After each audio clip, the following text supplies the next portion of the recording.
Aujourd'hui, je vous présente Debitum, une plateforme lettonne qui revient de loin.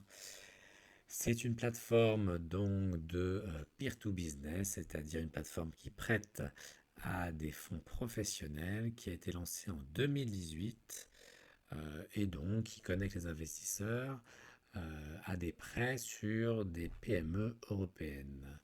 Les chiffres clés, on est à 140 millions investis, 13 000 investisseurs, des rendements moyens de 9 à 15% et un focus sur la sécurité avec 0% de défaut sur 5 ans. Alors, ça c'est dans la théorie parce qu'on va un petit peu creuser et on va en reparler juste après. Régulation, c'est une licence lettonne depuis 2021, quelque chose de très classique. Alors, comment ça fonctionne? Vous pouvez investir des petites sommes, 10 euros, sur différents types de prêts. Les émetteurs, il y en a 4 ou 5, comme Latvian Forest Development, Evergreen Capital, Sandbox Funding et Triple Dragon. Des outils pratiques.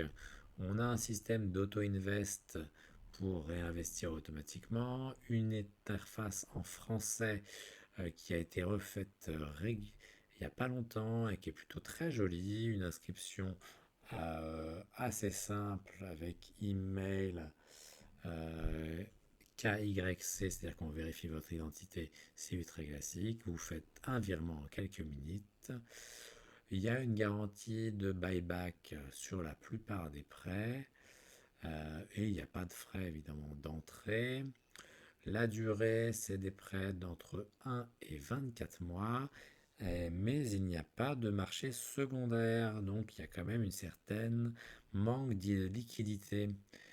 Donc faites bien attention sur quel type d'investissement vous choisissez.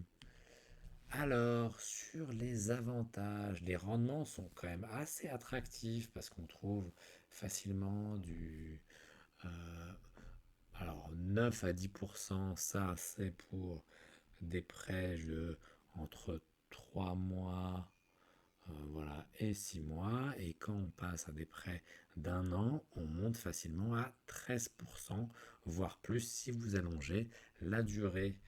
Alors, la diversification géographique est intéressante parce qu'on trouve beaucoup de prêts en Lettonie, en Angleterre, en Pologne et en Estonie.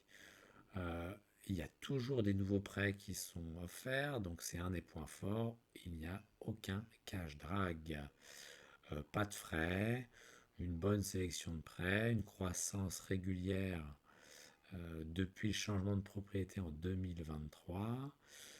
Ça correspond à une plateforme pour des investisseurs intermédiaires expérimentés qui cherchent donc un revenu passif. C'est une plateforme intéressante pour tout ce qui est diversification. Euh, alors, la transparence est plutôt pas mal depuis la nouvelle version du site. Euh, voilà. Et bien sûr, je vous le disais, elle est conviviale, mais elle est quelquefois critiquée pour sa version française approximative. Alors, je vous parlais de critique justement, et c'est très important de savoir ce qui s'est passé sur Debitum. Cette plateforme, donc avant 2023 et donc avant le conflit entre la Russie et l'Ukraine, marchait plutôt bien, mais évidemment, il y a donc des prêts en Europe de l'Est, en Ukraine et en Russie, qui ont eu des gros problèmes suite bien, à la guerre, avec en effet donc un affichage de 0% de défaut, mais quand on creuse un peu, en fait, certains prêts qui étaient donnés avec des gros rendements ont été restructurés, c'est-à-dire qu'ils ont changé unilatéralement bien, les conditions de prêt. Et donc, ils ont été rallongés jusqu'à 2030 et l'intérêt est passé à 3%. Voilà, et ces prêts, évidemment, n'ont pas été payés depuis 2023 et on espère qu'ils seront payés à la fin.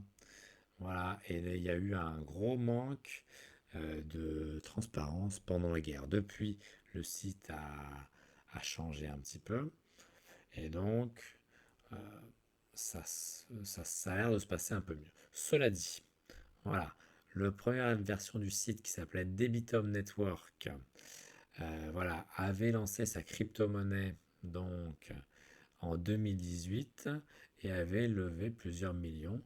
Mais avec 2023, les nouveaux dirigeants ont considéré que le token n'était pas leur création et ont simplement cessé eh bien, de suivre et de supporter ce token. Alors voilà, également sur Trustpilot, il y a un certain nombre d'avis qui sont très positifs, mais qui sont quand même assez suspects. Donc, a priori, ils donnent des petits bonus pour recevoir des avis positifs. Alors, je vous le disais, moi, je l'utilise depuis quelques mois et il y a 0% de retard et des bons taux de rendement. Donc, c'est pour ça que je suis investi dessus. Il faut quand même vérifier la santé financière des prêteurs parce qu'il y en a certains qui ont quand même des problèmes. Je pense à Juno et également Triple Dragon qui a eu des retards de paiement l'année dernière, mais tout semble rentrer dans l'ordre. Alors, je vous parlais donc de ce programme de fidélité. Euh, Quand on s'inscrit, on peut donc souscrire à ce programme de fidélité qui vous propose des bonus sur les taux de rendement, également des bonus sur eh bien, les gens que vous allez recommander, euh, avec donc 30 jours lorsque par exemple eh bien, des personnes que vous avez recommandées se connecte, vous touchez automatiquement une petite somme d'argent, à savoir 20 euros pour le plus petit programme, mais ça monte au fur et à mesure euh, pour booster un peu vos revenus. Alors, qu'est-ce que je voulais vous dire d'autre? Alors, attention cependant, quand on lit les conditions générales d'utilisation de ce programme de fidélité, les règles sont modifiables à discrétion et à tout moment. Donc, je ne prendrai pas trop au sérieux tout ce qui est écrit dedans, notamment c'est pour a priori se prémunir de la fraude de personnes qui créeraient de nombreux comptes. Mais vous êtes au courant, à vous de voir si c'est quelque chose d'intéressant. Moi, je viens d'y souscrire et je vais tester ça sous peu. Pour moi, c'est une plateforme plutôt intéressante parce qu'elle permet quand même eh bien, de varier ses investissements avec des beaux taux de rendement. Merci à tous d'avoir suivi et je vous souhaite une très bonne journée.